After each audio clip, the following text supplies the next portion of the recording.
Hello student, हम लोग आज नया टॉपिक स्टार्ट करेंगे, नया एक्सरसाइज स्टार्ट करेंगे। बट उससे पहले एक बार फिर से मैं आपको जो हमारा square and square root topic है उसका जो फर्स्ट एक्सरसाइज हम लोग सॉल्व कर रहे थे, ठीक है। सो उसमें मैंने आपको कुछ ट्राइटिस के बाद जो है वो आपको मैंने खुद से पढ़ने बोला था। I hope you understood those thing because no one has asked me any doubt, ठीक है। तो ये देखिए, जो क्वेश्चन नंबर ये 5 नंबर जो है ये मैंने आपको पढ़ने बोला था। 6 भी सम पैटर्न्स ये भी मैंने आपको पढ़ने बोला था, ठीक है। तो मेरे ख्याल से आपको समझ में आ गया होगा product of to consecutive even और ऑड नेचुरल नंबर क्या होता है। तो दोनों के बीच का जो मिडिल नंबर है वो उसका स्क्वायर -1, इससे ये पता चल रहा है। देखिए 13 15, तो इसके बीच में कौन है 14, तो 14 स्क्वायर -1 है ना। सो ये इजी है। इसी तरह ये 6 नंबर पैटर्न है, 1 का 11 का 111 का स्क्वायर क्या होगा, है ना। इसी तरह यानी 1 1 1 बढ़ता जा रहा है। बट इसमें एक क्वेश्चन राइज होता है, आप आई होप आपने खुद से सोचा होगा। अगर नहीं सोचा है तो मैं आपको फिर से कुछ सोचने के लिए देता हूँ, ठीक है। आप खुद से मुझे सोच कर बताइएगा, बिकॉज इन लास्ट क्लास भी मैंने ये प्रॉब्लम दिया था तो कुछ बच्चों ने बताया था कि इसका वैल्यू क्या होगा। यहाँ पे देखिए ये तभी तक फ्रूटफुल है जब तक कि यहाँ पे 9 तक आएगा, यानी कि इसके बाद वाला तक ही ये फ्रूटफुल है ना। अगर ये मैं लिख दूँ यहाँ पे 1 2 3 4, यहाँ पे कितना 1 है, यहाँ पे 5 1 है, यहाँ पे देखिए 1 2 3 4 5 6 के लिए भी आ सकता है, 7 के लिए भी, 8 के लिए। तो यहाँ कितना 1 है, 8 1 है, तो इसलिए बीच में 8 आया। 9 1 होगा तो बीच में कितना आ जाएगा 9 1 1 2 3 4 5 6 7 8 9, इसका स्क्वायर अगर रहेगा तो बीच में 9 आ जाएगा। और इसके इधर 8 से लेकर 1 तक और फिर इधर भी 1 तक। लेकिन अगर इसमें 10 1 होंगे तो क्या आप बीच में 10 लिखने जाएंगे, ये क्वेश्चन राइज होता है ना। यहाँ क्या आप 10 लिखेंगे, 10 तो मेरे ख्याल से नहीं लिखना चाहिए। क्या 11 1 होगा तो 11 का स्क्वायर यहाँ पे 11 लिखेंगे, 12 होगा, 12 1 होंगे तो अगर यहाँ पे मान ली 1 2 3 4 5 6 7 8 9 10, 10 का स्क्वायर अगर है 11 10 है, 1 10 टाइम्स है, इसका स्क्वायर करेंगे तो क्या होगा। ऑब्वियसली ये क्वेश्चन राइज होता है ना। So now this is food for thought. ये आप खुद से सोचिएगा कि व्हाट विल हैपन, ठीक है। मैं आपको सिर्फ हिंट दे रहा हूँ कि आप इस पे मत जाइए। ये पैटर्न तो ठीक है एक सर्टेन लिमिट तक, बट एक सर्टेन लिमिट के बाद ये पैटर्न आपको नहीं दे रहा आंसर, है ना। तो आप थोड़ा सा कैसे ये मल्टीप्लाई हो रहा है, ये जैसे 5 11 है तो कैसे मल्टीप्लाई हो रहा है ना, मल्टीप्लाई कैसे हो रहा है इसके टेक्निक पे जाइएगा, ठीक है। Then easily you can find out the pattern. For 11 1 12 1 13 1 का स्क्वायर है तो क्या होगा ये आप इजीली पता कर सकते हैं, ठीक है। सो ये आपका एक और होमवर्क रहा कि अगर यहाँ 9 1 तक तो है चलेगा, बट 10 1 या 11 1 आएगा तो कैसे होगा। 13 1 100 1 भी आ सकता है ना। 1 जो है 100 टाइम्स भी रहे उसका स्क्वायर होगा तो क्या होगा। तो ये आप पता करके बताइएगा, है ना। सो ये कंप्लीट हो जाएगा आपका एक्सरसाइज। मेरे ख्याल से इसमें भी कोई प्रॉब्लम नहीं है। 6 नंबर जो है इजी है। 6 नंबर देखिए, 6 नंबर में क्या है, पैटर्न आपको आइडेंटिफाई करना है और उसके बेसिस पे मिसिंग नंबर। तो देखिए 1 2 2 3, 1 का स्क्वायर 2 का स्क्वायर 2 का स्क्वायर किसके स्क्वायर के बराबर होगा 3 के स्क्वायर। तो आप पैटर्न को आइडेंटिफाई कीजिए। जो पहला 2 नंबर है उसका सम जो है ये वाला नंबर है, देखिए है ना। तो मेरे ख्याल से कोई प्रॉब्लम नहीं है इसमें, ठीक है। सॉरी मैंने यहाँ पे गलत बोल दिया, ठीक है। पहला दूसरा नंबर से नहीं रिलेटेड है, यहाँ पे देखिए इससे नहीं रिलेटेड है, इससे ये रिलेटेड नहीं है, ये आखिरी वाले नंबर से रिलेटेड है। देखिए 6 से एक अधिक है 7, 12 से अधिक है एक 13, तो यहाँ 21 है तो यहाँ कितना होगा 20, है ना।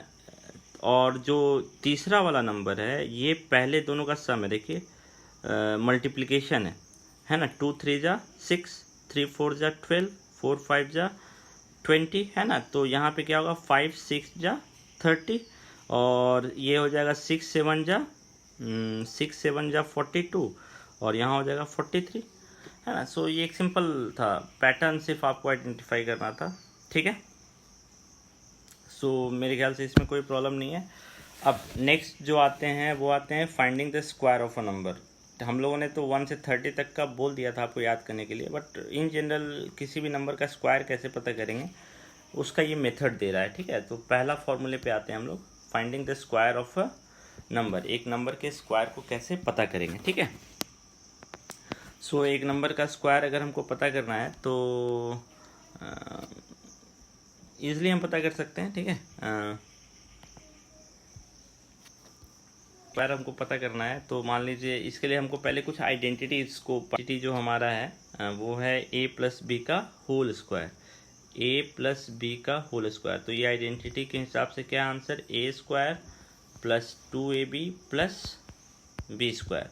इस तरह तीसरी आइडेंटिटी a माइनस बी का होल स्क्वायर, इसका क्या आंसर है, a square minus 2ab plus B square. चलिए एक और एडिशनल आइडेंटिटी पढ़ लेते हैं, इस जगह यूज़ किया है आपके बुक में, a square minus B square. ये कितने के बराबर होता है, a plus B into A minus B, ठीक है। सो ये आइडेंटिटी ईजी है ना, a और b, तो a का स्क्वायर और b का स्क्वायर आखिरी में, और बीच में क्या होगा, दोनों का प्रोडक्ट का 2 टाइम्स, दोनों के प्रोडक्ट का 2 टाइम्स। तो a square plus 2ab plus B square, जब माइनस रहेगा तो बीच वाले माइनस, और ये क्या है, a plus B into A minus B, कितने के बराबर होगा, a square minus B square, ठीक है। ये तीनों आइडेंटिटी आप याद रखिए बिकॉज इसमें हमने यूज़ किया है। आप देखिए इसका यूज़ हमने कहाँ किया है, जो थर्ड आइडेंटिटी जो हमने पढ़ा था इसका यूज़ हमने किया है एक जगह, ठीक है। मैं आपको सिर्फ बता दे रहा हूँ इसका यूज़ हमने कहाँ पर किया है। आप देखिए इस क्वेश्चन को सॉल्व करने में दो और कंसेक्यूटिव ऑड नंबर या दो कंसेक्यूटिव इवन नंबर का प्रोडक्ट, तो 11 और 13 है ना, तो कैसे लिख सकते हैं, 12 माइनस 1 12 प्लस 1। देखिए ये a माइनस बी है और ये a प्लस बी है, तो इसका प्रोडक्ट क्या होगा, a स्क्वायर यानी 12 का स्क्वायर माइनस b का स्क्वायर यानी 1 का स्क्वायर, है ना। तो ये थर्ड आइडेंटिटी पे बेस्ड था आपका, तो ये आइडेंटिटी यूज़ हुआ है। तो ये आपको एक कैसे ये आ रहा है उसका ये मेथड दिया है आपको, है ना। अब जो सेकेंड एक्सरसाइज है उसमें हम लोग 6.2 में जो फर्स्ट आइडेंटिटी पढ़ा था उसका यूज़ कर रहे हैं, ठीक है। जैसे आपको 23 का स्क्वायर पढ़ना है, ठीक है। हमने अभी जो आइडेंटिटी पढ़ी वो क्या थी, a प्लस बी का होल स्क्वायर, ये क्या होगा, a square plus 2ab plus B square, ठीक है। तो आप देखिए कि इसको कैसे यूज़ करेंगे। मान लीजिए आपको 37 का स्क्वायर पता करने के लिए दे दिया, तो अब इस फॉर्मूले का यूज़ करने के लिए आपको 2 टर्म चाहिए, a और b। तो आप 37 को वैसे टर्म में ब्रेक कीजिए जिसका स्क्वायर आप इजीली पता कर सकते हैं। तो यूनिट प्लेस पे अगर 0 रहता है तो आप उसका स्क्वायर इजीली पता कर सकते हैं, तो इसको हम लिख सकते हैं 30 प्लस 7 का स्क्वायर। अब ये देखिए a प्लस बी का होल स्क्वायर फॉर्म में आ गया, तो फॉर्मूले में a का स्क्वायर, तो a स्क्वायर, a का वैल्यू 30 है, यानी कि इसका आंसर कितना होगा, 30 का square plus 2 into 30 into 7 plus 7 का स्क्वायर। अब आप इसको इजीली कैलकुलेट कर सकते हैं, 30 का स्क्वायर तो इजी है 900, ये भी इजीली कैलकुलेट कर सकते हैं। ये कितना हो जाएगा, 422 प्लस 49। अब आप इसको इजीली जोड़ सकते हैं, 9 4 2 6 4 4 8 9 17। तो 37 का स्क्वायर कितना आएगा, 37 का स्क्वायर आएगा 1769। सो इसी तरह आप बाकी सारे स्क्वायर्स भी पता कर सकते हैं ना। आप देखिए जैसे आपको कितना बड़ा भी नंबर हो, मान लीजिए आपको दे दिया 105 का स्क्वायर, 100, चलिए 109 का स्क्वायर आपको पता करने के लिए दे दिया, तो इसको हम कैसे ब्रेक कर सकते हैं, 100 प्लस 9 का स्क्वायर, है ना। सबसे इजी यही है क्योंकि 100 का स्क्वायर इजी है कैलकुलेट करना। तो फॉर्मूले के हिसाब से 100 का square plus 2 into 100 into 9 plus 9 का स्क्वायर। सो 100 का स्क्वायर कितना हो जाएगा, ये 1800 plus 81, so 81811, this will be the square, 109 का स्क्वायर, है ना। सो इजी है। सो आप इस फॉर्मूले का यूज़ समझ सकते हैं, ठीक है। ओके, सो सेकेंड एक्सरसाइज का फर्स्ट जो finding square of a number वो हम लोग कंप्लीट कर सकते हैं। ये देखिए एग्जांपल इजी है, ठीक है। अब नेक्स्ट है कंसीडरिंग द पैटर्न। एक पैटर्न के हिसाब से स्क्वायर पता करना है ना। पैटर्न दिया हुआ है तो उसके हिसाब से, तो पैटर्न में क्या है, जो आपका यूनिट प्लेस है उस पर क्या आना चाहिए 5, तो हमको इसका स्क्वायर पता करना है ना। तो इसका स्क्वायर कैसे पता करेंगे, इसका यहाँ मेथड दिया हुआ है। यूनिट प्लेस पे ए 10 प्लेस पे ए है तो हम इसको लिख सकते हैं 10a+5 का स्क्वायर, है ना। सो 10a+5 का स्क्वायर। अब फॉर्मूला यूज़ कर रहे हैं हम लोग, आइडेंटिटी, तो ये कितना हो जाएगा, a×a+1, 100 + 25। सो हमको पता है आखिरी में 25 आएगा, और जो 100 प्लेस पे होगा वो क्या होगा, a×a+1, यानी कि जो 10 प्लेस पे इसको 2 है ना, और फिर इससे 1 + 3, दोनों को मल्टीप्लाई करके यहाँ लिखेंगे 100 प्लेस पे, और 25। सो ये कितना हो जाएगा 625, ईजी है ना। अब 35 का स्क्वायर है, तो 35 का स्क्वायर क्या होगा, 35 का स्क्वायर होगा देखिए 3 और उससे 1 + 4, दोनों का प्रोडक्ट 100 प्लेस पे जाएगा, और 225, सो 25 है ना। और ऐसे भी देख सकते हैं 3 × 400 यानी कि 1200 + 25 है ना। इसी तरह थर्ड भी है, फोर्थ भी है, तो मेरे ख्याल से आप इजीली कैलकुलेट कर सकते हैं। बट ये फॉर्मूला कब एप्लीकेबल है, जिसके यूनिट प्लेस पे 5 है, यूनिट प्लेस पे हमेशा 5 होना चाहिए, then only we can apply this method. Okay, ठीक है। सो इसके बेसिस पे ये ट्राई दीज आप कर सकते हैं। ओके, नेक्स्ट हमारा जो है वो है पाइथागोरियन ट्रिपलेट। सो पाइथागोरियन ट्रिपलेट एक इम्पॉर्टेंट कॉन्सेप्ट है। पाइथागोरियन ट्रिपलेट क्या है, ऑब्वियसली ट्रिपलेट वर्ड यूज है ना, यानी कि it is collection of 3 numbers which satisfy Pythagoras theorem. ये 3 नंबर का कलेक्शन है जो आपका पाइथागोरस थ्योरम को सेटिस्फाई करता है। तो वैसे 3 नंबर को हम लोग क्या बोलते हैं, पाइथागोरियन ट्रिपलेट, है ना। सो जैसे 6, 8, 10, तो ये पाइथागोरियन ट्रिपलेट है, क्यों, ये पाइथागोरस थ्योरम को फुलफिल करता है। तो देखिए 10 का स्क्वायर = 6 का स्क्वायर + 8 का स्क्वायर। पाइथागोरस थ्योरम क्या है, मेरे ख्याल से आपने क्लास 7 में पढ़ा है। चलिए फिर भी मैं एक बार रिकॉल कर देता हूँ पाइथागोरस थ्योरम क्या है। Pythagoras theorem is for only right angle triangle. ये एक सिर्फ राइट एंगल ट्रायंगल के लिए, यानी कि राइट एंगल ट्रायंगल आपको पता होना चाहिए। और इसके अब राइट एंगल ट्रायंगल में एक एंगल 90 डिग्री होता है, तो जो 90 डिग्री के अपोजिट वाला साइड होता है इसको बोलते हैं हाइपोटेनस, और बाकी दोनों साइड को हम लोग क्या बोलते हैं, legs of right angle triangle. तो राइट एंगल ट्रायंगल में लेग्स की बात कर रहा है, यानी कि जो दोनों परपेंडिकुलर साइड हैं वो हमारे लेग्स हैं, ठीक है। और 90 डिग्री के अपोजिट में जो होता है वो हाइपोटेनस। अब इसी दोनों लेग्स में से एक को परपेंडिकुलर फॉर द टाइमिंग बोलेंगे और एक को बेस, है ना। परपेंडिकुलर बेस कोई फिक्स टर्म नहीं है, ठीक है। सो एक परपेंडिकुलर और दूसरा बेस, ठीक है। तो पाइथागोरस थ्योरम क्या है, ABC। सो BC का स्क्वायर यानी हाइपोटेनस का स्क्वायर = दोनों लेग्स के स्क्वायर का सम, AB² + AC², ठीक है। सो यही पाइथागोरस थ्योरम है। तो आप देखिए इसमें 3 नंबर है ना, एक नंबर BC है, एक नंबर AB है, because all this 3 are sides, so sides will be what, number. तो 3 नंबर है, तो इसमें जो सबसे बड़ा नंबर है हाइपोटेनस लॉन्गेस्ट साइड, ये भी हम लोग जानते हैं। तो जो सबसे बड़ा नंबर है उसका स्क्वायर जो होगा बाकी दोनों नंबर के स्क्वायर के सम के बराबर होगा। अगर ऐसा होता है तो हम बोलते हैं वो पाइथागोरियन ट्रिपलेट है। आप देखिए कोई भी 3 नंबर पाइथागोरियन ट्रिपलेट नहीं हो सकता है।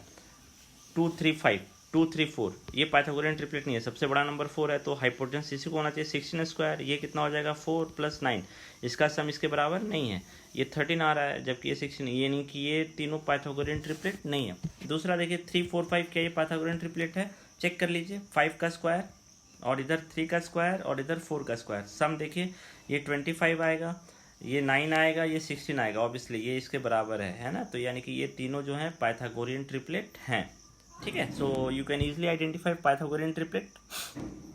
सो ये जो पाइथागोरियन ट्रिपलेट से रिलेटेड ही ये क्वेश्चन है, ठीक है। सो अब नेक्स्ट क्वेश्चन के एराइज हो रहा है, चलिए हम लोग तो एक ही जानते हैं, ठीक है। तो क्या हम लोग और भी पाइथागोरियन ट्रिपलेट पता कर सकते हैं, यही क्वेश्चन पूछा गया है, whether we can find out more Pythagorean triplet. तो आंसर है यस, है ना। सो इसी का यहाँ पे मेथड दिया हुआ है, for any natural number m कोई भी नेचुरल नंबर m है greater than 1, obviously that natural number must be greater than 1। तो हमारे पास ये जो है ये वैलिड फार्मूला है, 2m का square plus m square minus 1 का square equal to m square plus 1 का स्क्वायर, है ना। ये पाइथागोरियन ट्रिपलेट देता है, ऑलवेज ये पाइथागोरियन ट्रिपलेट देता है। इसको हम डिस्कस कर लेते हैं अलग से। m एक नेचुरल नंबर है, m is a natural number, और you already know what is definition of a natural number, class 6 से पढ़ते आ रहे हैं। m is a natural number और m का वैल्यू जो है वो ग्रेटर देन 1 है। देन हम क्या बोल सकते हैं, m स्क्वायर प्लस 1 ये एक पाइथागोरियन ट्रिपलेट होगा। दूसरा पाइथागोरियन ट्रिपलेट क्या होगा, m स्क्वायर माइनस 1, और तीसरा होगा 2m। आप चेक कर सकते हैं, इसका स्क्वायर इन दोनों के स्क्वायर के सम के बराबर है। m स्क्वायर प्लस 1 आप निकालिए, क्या आएगा, a ये है और b ये है, तो a का स्क्वायर यानी m स्क्वायर का स्क्वायर प्लस 1 का square plus 2 into M square into 1। So ये कितना आ जाएगा, m raise to the power 4 plus 2m square plus 1। ये हो गया LHS। अब m स्क्वायर माइनस 1 निकालते हैं। m स्क्वायर माइनस 1 कितना हो जाएगा, ये देखिए a माइनस बी का होल स्क्वायर है, तो m स्क्वायर का square minus sign 2 into M square into 1 plus 1 का स्क्वायर, है ना।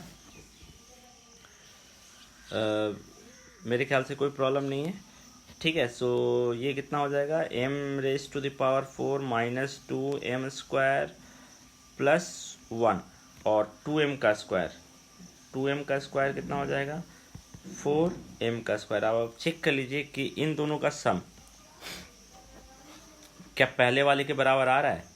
इन दोनों का सम अगर हम इन दोनों को ऐड कर देंगे, इन दोनों को, ठीक है, तो इसका मतलब m स्क्वायर माइनस 1 का स्क्वायर और 2m स्क्वायर को ऐड कर रहे हैं, 2m स्क्वायर को ऐड कर रहे हैं, तो m square minus 2m square plus 1 plus 4m square कितना आ जाएगा, ये दोनों मिलकर, ये दोनों लाइक टर्म है ना, ये 4 है, sorry raise to the power 4 है।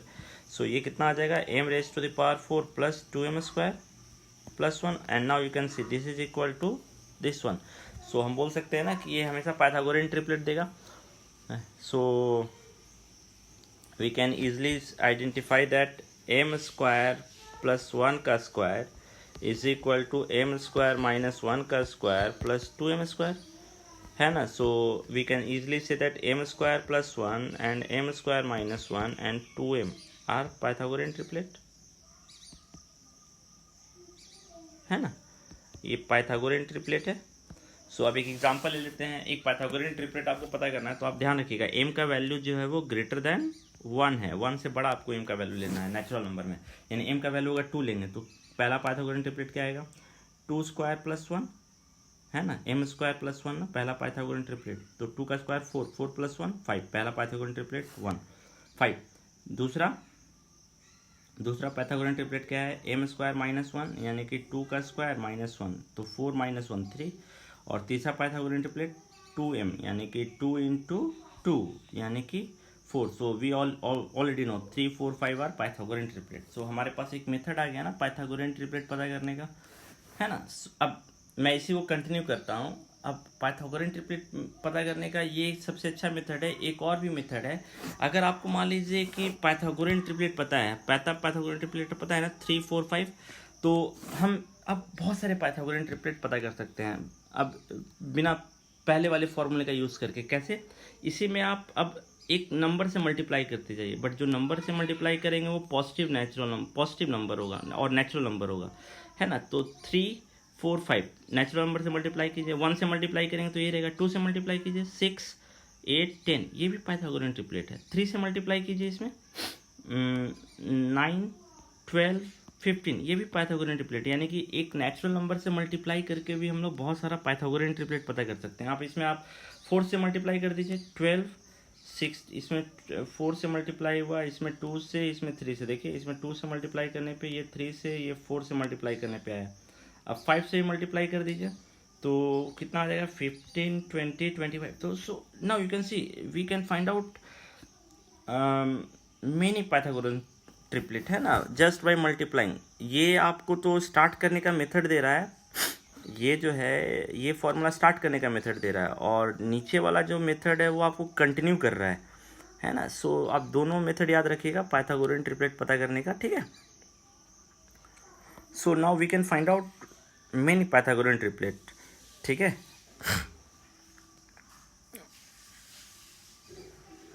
Okay, so now next we will see that find a Pythagorean triplet in which one member is 12। तो एक मेंबर 12 है, तो दूसरा पाइथागोरियन ट्रिपलेट क्या होगा।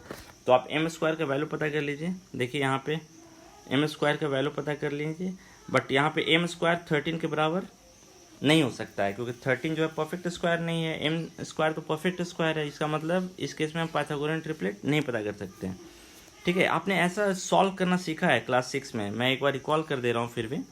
जैसे ए स्क्वायर जो है वो actually all these are the concept of exponent chapter, but it is in your syllabus, but it is at the last,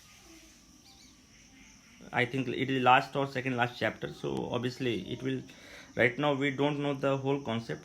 तो क्लास 7 में हम लोगों ने पढ़ा था, जैसे ए स्क्वायर इज इक्वल टू 144 है, तो ए का वैल्यू कितना होगा।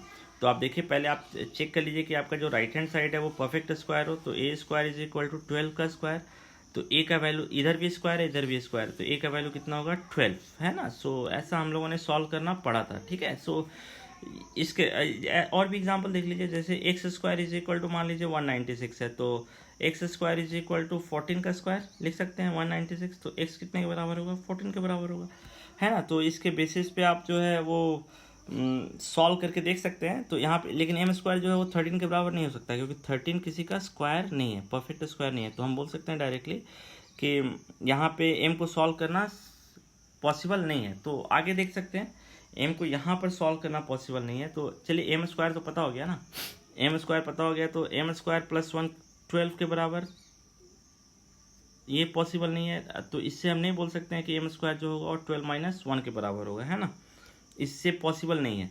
तो नेक्स्ट आते हैं, चलिए एम स्क्वायर मान लीजिए 12 के बराबर हो, तो इस केस में कितना हो जाएगा एम स्क्वायर 11 के बराबर, तो ये भी पॉसिबल नहीं है, इससे भी पाइथागोरियन ट्रिपलेट नहीं पता कर सकते हैं। तो आखिरी पॉसिबिलिटी क्या बची है 2m इज इक्वल टू 12, तो m का वैल्यू कितना होगा इस केस में 6, यानी कि m का वैल्यू आपको पता चल गया, तो बाकी तीनों पाइथागोरियन ट्रिपलेट आप पता कर सकते हैं, ठीक है। सो इसी के बेसिस पे आपका एक्सरसाइज 6.2 भी है, find the square of the following number, right a Pythagorean triplet in which one member is 6। तो आप चेक कर लीजिए कि एम स्क्वायर 1 के बराबर हो सकता है, नहीं हो सकता है, तो एम स्क्वायर प्लस 1 के बराबर माइनस 1 के बराबर नहीं, तो आखिरी ऑप्शन क्या है 2m। सो 2m से m का वैल्यू निकल जाएगा। सो you can easily find out all this thing, ठीक है। So now you can complete your exercise 6.2, it is not very tough, ठीक है। और ये आप आज ही कंप्लीट कर दीजिए तो अच्छा रहेगा, ठीक है।